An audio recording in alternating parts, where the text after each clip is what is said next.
Paisley. How are you? That's great. It's spring. Today is a rainy, dark day here in the mountains of North Carolina. But, a lot of people will say, oh, it's yucky, it's a horrible day because it's raining. Look at my hair, it's all frizzy. But actually, it's a beautiful day because how I view rain is rebirth. It's spring, flowers are growing, leaves are coming in on the trees, and the grass is getting greener. It is a beautiful day. Yay, it's springtime. The earth needs this water to hydrate itself and to grow. And that's why I love rainy days in spring. I'm not talking very well today. You may not want to watch this. I've just been really crazy. My life has been turned upside down, but in a really good way. I'm busy. I'm moving. I'm going to be traveling a lot more. So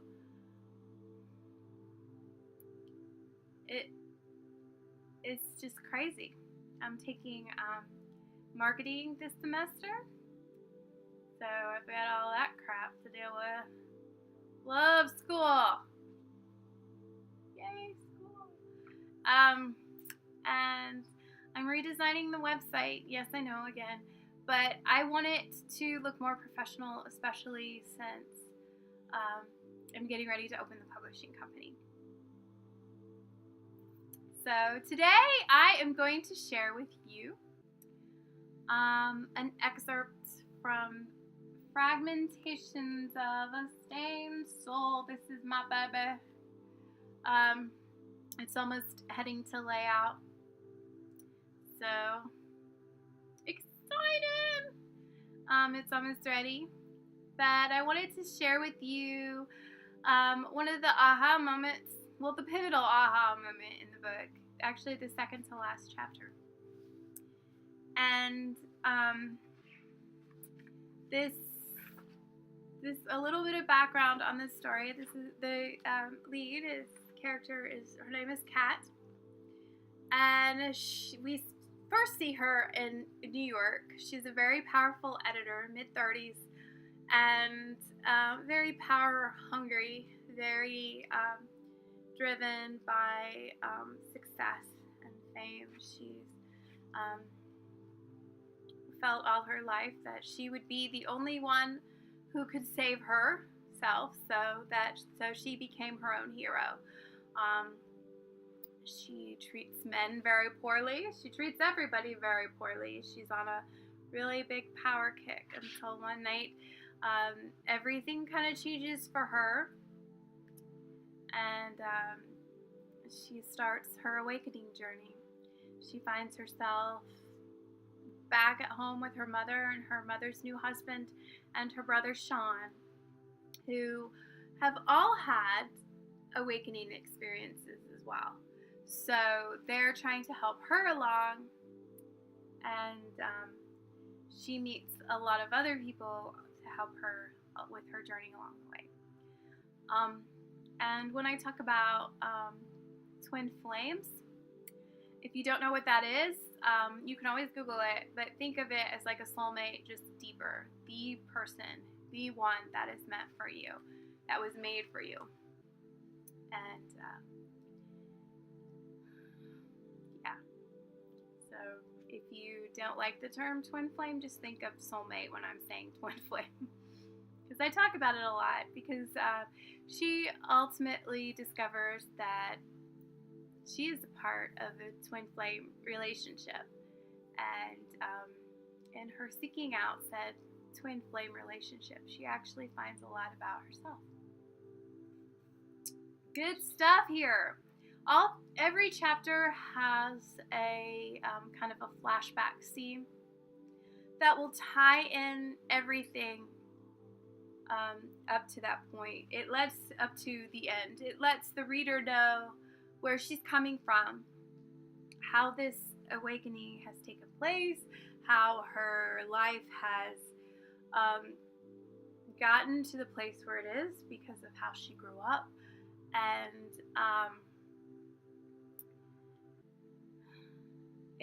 it gives her a lot of insight as well, Kat, as she's going through this experience and she's remembering memories that she has long since repressed.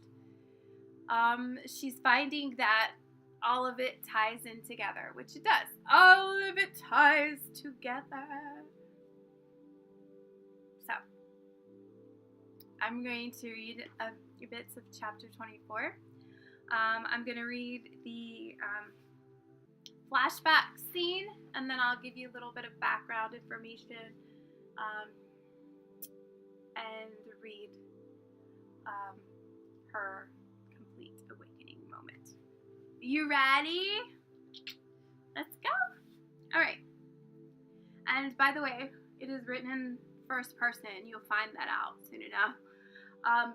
And there's one scene, one part of the book where it's written in third person because she's having like an out-of-body experience where she's viewing a moment in her life from another person's perspective. So, just a little bit of insight on that. All right. My 7th grade year, I quietly had my first mental breakdown. Every night, I would come home from school, skip dinner because I had insane amounts of homework to complete, and sleep seemed more important than dinner. I never understood why there was so much pressure on a 13-year-old, but apparently school was just preparing you for adulthood in the most cruel way ever. My mother never saw the devastation I went through. Well, she never saw me at all. Sean did, but he seemed to ignore it. One night I worked myself into a frenzy, not being able to complete my pre-algebra homework until well past midnight. Why can't kids just be kids? I blamed myself for my turmoil. I had to work hard to make good grades. I was just not built to learn like other children. I was built to exhaust myself, trying to earn a decent grade. I stood staring at the reflection in the mirror, making a hateful promise to myself. You are always going to be a disappointment, aren't you? No one will ever love you. No one will ever be there to take care of you. No one will ever want you. You will just be trash until the day you die, no matter what you do. Little did I know that I basically just cursed myself. Paisley, that wasn't directed at you. She's hungry. It's almost her dinner time. Okay. So a little bit of background on where this particular scene is. She is searching for something incredibly wonderful and amazing in the wilderness, and she is camping. She has a huge backpack. She's trudging around, learning how to camp in the mountains, and so it's kind of humorous to see her go from the city girl to the country mountain girl. But she's determined to try, and this is at the tail end, right before her, this is her complete awakening right here. She has had visions of a waterfall and dreams of this waterfall, and when she's walking along this path, she falls off the side of the hill. There's Gus. And into a ravine, cuts her forehead, but she kind of picks herself up, keeps going. She hears rushing water, and she ends up at this waterfall that has been plaguing her dreams and her visions for so long. So she's thinking that she needs to kind of recreate said vision, and in order to gain the insight that she needs, or and what she's desperately seeking on this adventure. So here we go. I peeled my wet clothes from my body and slipped into the water. It was still freezing, despite the sun now beating down. I audibly gasped. I splashed around naked for a while, trying to clean all the caked on mud off. I also washed my forehead that I had just noticed was bleeding. I made my way carefully over to the falls. They were powerful, and the current was strong enough to pull me under and keep me down. I pulled from within a deeper strength, one that I had never known before. All my life, I had pointed out my flaws as weaknesses and reasons to hate myself. But now they were imperfect imperfections that made me me. I reached the falls and climbed up on a rock that the falls were cascading from. Just behind the falls was the mouth of a cave. I held my tiny body up against this massive flow of water. I held my hands up and reached for the sky. I began thanking the universe for my life, for my family, for my friends, for the love of my life, for the change that had so drastically occurred in my life, for a place to call home, for surviving it all, and for finding my way to the waterfalls that forever would be holy ground for me. The rays of light from the sun pierced through the water, and a rainbow broke through, just as it had through my stained glass picture from my grandpa. That's kind of symbolic throughout the book.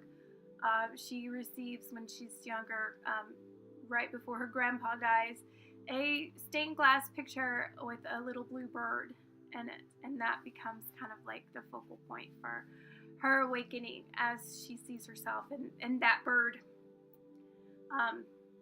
and her freedom and flying away. Good stuff. Good stuff. I began pondering every word of wisdom that had ever been spoken to me, key events from my past that seemed to correlate to this very moment. Good experiences, bad experiences, they all shaped and molded who I had become. I realized as I stood there naked and praising my life that I had not yet completed the circle of love. I had not yet allowed myself to love me. I had slowly replaced everything that I had lost with love. I had an amazing family. They were deeply loved and cherished by me. I had far fewer friends than I had ever had before, but I loved them with all my heart. I had an amazing twin flame. I had loved him far before I had even known him. But what about me? Didn't I have enough love left over for myself? I was stained. My soul was. That wasn't a bad thing. Everyone has spots and blemishes upon their soul. Everyone. We all have bits and pieces of ourselves scattered about like swirling madness in a storm. These little fragments allowed us to love as many other souls as we needed to. There are no limits to the love in which we give, which is a huge part of our individual soul mission, and why our twin flames play such an important role in said mission. Love. Love was the fuel to our world. What kept us going? What made us alive? How could we ignore the most important receiver of that love? Ourselves. Sure, I could give my love freely, but could I receive it? Could I give it and receive it at the same time? Absolutely. In spite of all the bad things I had done, I had to forgive myself. I had to cherish my soul. I had to take care of myself. Sure, I had done many horrible things in the past out of this complete loathing for myself. But as a result, my life became worse and worse. When I gave myself the pep talk of the century at the age of 13, the law of attraction made sure that my life became exactly what I believed it would. My life in New York was proof that the law does exist. It's a fact of science. So now I had to completely let go and submit to the fact that I was, and always would be, a soul of importance, worthy of love, and successful in every way. I allowed myself to be a good person, but I was a good person. I allowed myself to receive love because I was worthy of love. I allowed myself to fully awaken because I was in charge. I pushed the magic button that set off an explosion of technicolor right before my eyes. I felt like I was floating. My body was lighter despite the incredible flow of water weighing down on me. I let the water cleanse me and allowed myself to receive all the love that I had to give. I was completely submersed in unconditional love. I was at peace. I was home. I'm not sure how long I was engulfed in my complete awakening. All I know was when my eyes flew open, the sun was beginning to set, and I had a name for my book. So throughout the whole journey, she had written a book because she felt that was her soul mission in life, to share with the world her words. So she had written a book, and she had completed said book, but she had yet to have a title for that book. And the funny thing was, when I was writing this book, I didn't figure out the title of that book until that moment either. So it's funny how things work out that way, isn't it? Well, I hope you have enjoyed my little writer's share today for Fragmentations of a Stained Soul. I'm really excited about releasing it, and I promise that whenever I'm working on something, I will always share with you all bits and pieces of what I feel is important to share. Even if people don't buy my book, there are still parts of it that I want everyone to hear. So, yeah. I hope you have a good week. My website should be done this week. My overhaul, professionalism, here we go. And I hope that things run smoothly. I've got a special thing that I'm working on for YouTube, but I felt like this site was a little bit more important. It's huge, so look for some nice little surprises coming up.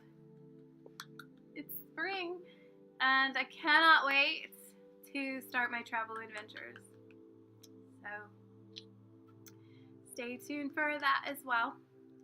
So as always, namaste. I love you all, and have a great week. Bye. Say bye, Paisy. Say bye, Paisy. She doesn't want to be seen right now.